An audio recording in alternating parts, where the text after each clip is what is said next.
We start in the US, where tens of thousands of people paid tribute to the conservative activist Charlie Kirk at a memorial in Arizona. Mr. Kirk was shot dead at a university in Utah in a suspected politically motivated attack. Earlier this month, President Trump and a host of senior figures from his administration addressed the event in Arizona from behind a bulletproof glass. In an emotional tribute, Mr. Kirk's widow, Erica, told the crowd her Christian faith meant she would forgive her husband's killer. A 22-year-old man, Tyler Robinson, has been charged with the murder of Charlie Kirk and remains in custody. He has refused to cooperate with police.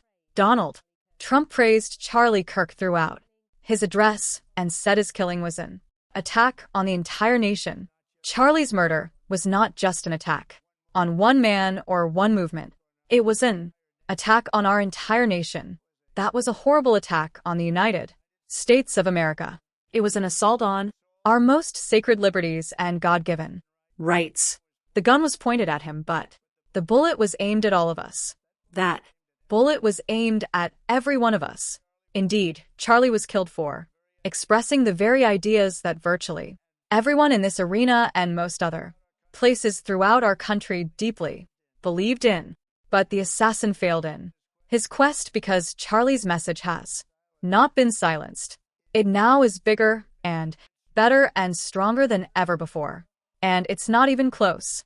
Well, Charlie Kirk's widow, Erica, told the crowd she forgives her husband's killer and that she would continue his work. I forgive him because it was what Christ did and is what Charlie would do. The answer to hate is not hate. The answer we know from the gospel is love and always love. Love for our enemies and love for those who persecute us. The world needs Turning Point USA. It needs a group that will point young people away from the path of misery and sin. It needs something that will lead people away from hell in this world and in the next. It needs young people pointed in the direction of truth and beauty. And so I promise you today, every part of our work will become greater. I am tremendously honored to be the new CEO of Turning Point USA. Applause. Well, our North America correspondent, Unadai Makaji, sent this update from the memorial in Arizona.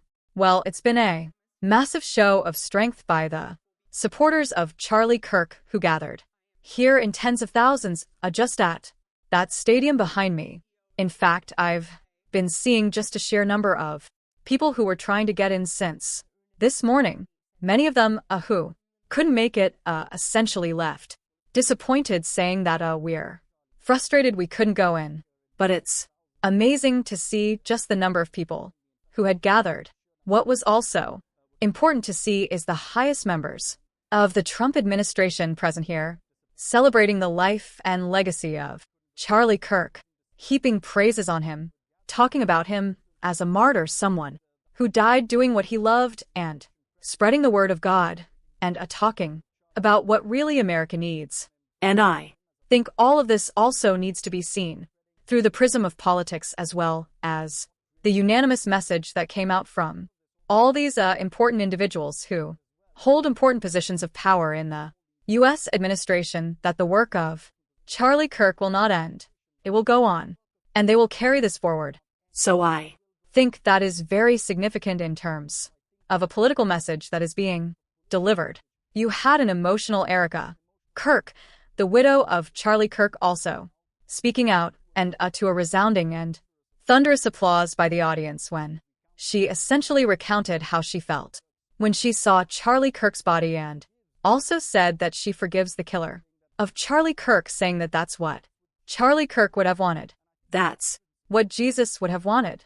And I think the references, the religious references today, was also very significant as they looked to speak and appeal to the masses over here, where they talked about Charlie Kirk being a person who preached the word of God as well. So I think politically and from that religious aspect, as they looked to connect with the people here, they made those very important references. So Charlie Kirk was essentially bid farewell to by the thousands who had gathered here. And What was important is that it was not just a memorial service, but it was also important to see it as a big political message and a reiteration